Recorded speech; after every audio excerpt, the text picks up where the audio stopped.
Assalamualaikum warahmatullahi wabarakatuh. Halo, apa kabar adik-adik kelas 12 SMA SMK Sederajat? Semoga kabar baik senantiasa menyertai adik-adik semua. Bagi kalian yang eligible mengikuti SNBP 2023, jangan lupa mantapkan pilihan program studi dan PTN, lalu segera finalisasi pendaftaran. Karena sebentar lagi, tepatnya tanggal 28 Februari 2023, pendaftaran SNBP 2023 ditutup. Oke. Sekarang EDNews ingin membahas seputar isu atau kabar yang belum bisa dipercaya 100% kebenarannya. Apa itu? Yaitu terkait beberapa pertanyaan dari adik-adik, apakah benar PTN tertentu menolak jadi pilihan prodi kedua? Sementara jawaban ringan dari sebagian mahasiswa aktif di PTN tersebut, ya iyalah, siapa sih yang mau diduakan? Masuk akal juga sih ya, tapi sebenarnya bukan itu alasannya. Makanya, mari kita coba bahas bersama. Namun sebelum itu kita kembali ke belakang dulu mengulas tentang kebijakan Kementerian Pendidikan dan Kebudayaan melalui Permendikbud nomor 48 tahun 2022. Terkait adanya kebijakan baru dalam seleksi masuk perguruan tinggi negeri atau PTN atau seleksi nasional penerimaan mahasiswa baru SNPMB 2023 yang membuka peluang bagi siswa untuk memilih program studi lintas jurusan. Para siswa atau calon mahasiswa bisa memilih program studi sesuai minat dan bakat masing-masing, sehingga siswa tidak terkotak-kotak memilih jurusan berdasarkan jurusan semasa duduk di SMA atau SMK sederajat. Namun ada yang perlu digarisbawahi, bahwa terkait lintas jurusan yang bisa dilakukan dalam SNPMB 2023, yang penting siswa harus tahu kemampuan diri sendiri ketika memilih program studi di PTN tertentu. Contoh, pada salah satu jurusan di SMA atau SMK yang hanya sedikit menerima pelajaran matematika dan hampir tidak pernah menerima pelajaran fisika dan mekanika, kemudian masuk prodi teknik sipil, teknik mesin, teknik informatika, teknik fisika, ada kemungkinan lolos.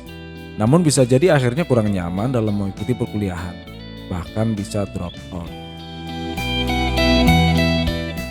Nah, berbicara tentang kemampuan diri serta bakat dan minat, kenyataannya banyak calon mahasiswa atau siswa yang mendaftar PTN itu didasarkan bukan pada bakat dan minat, melainkan lebih ke peluang masuk pada pilihan program studi tertentu dan di PTN tertentu pula.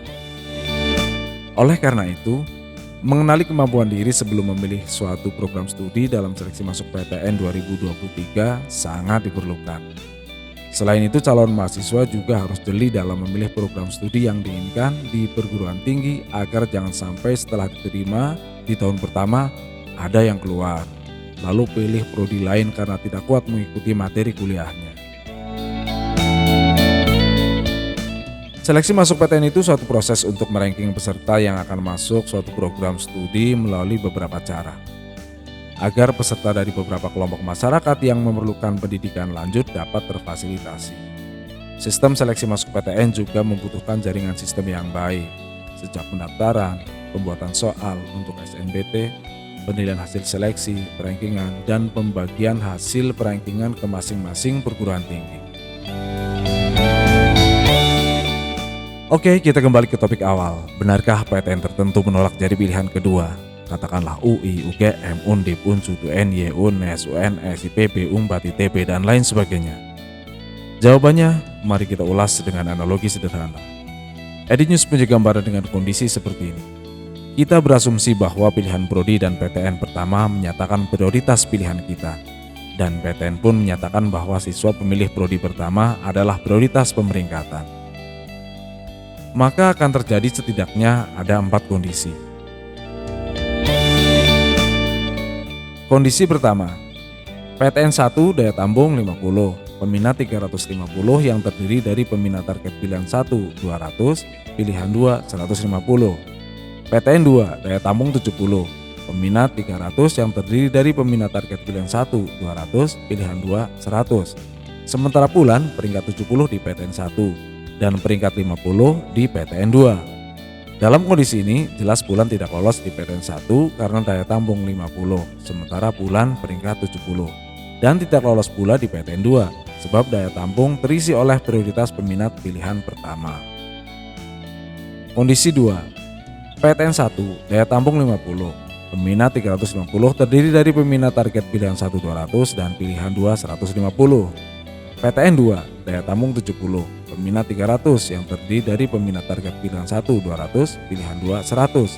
Sementara Pulan peringkat 49 di PTN 1 dan peringkat 50 di PTN 2. Dalam kondisi ini, Pulan lolos di PTN 1 karena daya tampung 50, sementara Pulan peringkat 49. Sedangkan pada PTN 2, peringkat Pulan tidak memenuhi syarat lolos PTN 2. Kondisi ketiga, PTN 1 daya tampung 50, peminat 350 yang terdiri dari peminat target pilihan 1 200, pilihan 2 150.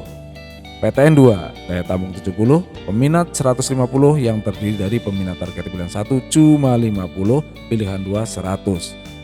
Sementara Pulan peringkat 49 dari 50 di PTN 1 dan peringkat 55 dari 70 di PTN 2. Ya, peringkat 55 karena peminat pilihan 1 cuma 50, sisanya diambil dari pemilih pilihan 2 sebanyak 20 siswa, termasuk Pulan di mana pada pilihan 2 Pulan peringkat 5. Dalam kondisi ini, boleh dikatakan bahwa peringkat Pulan memenuhi syarat untuk lolos di kedua PTN.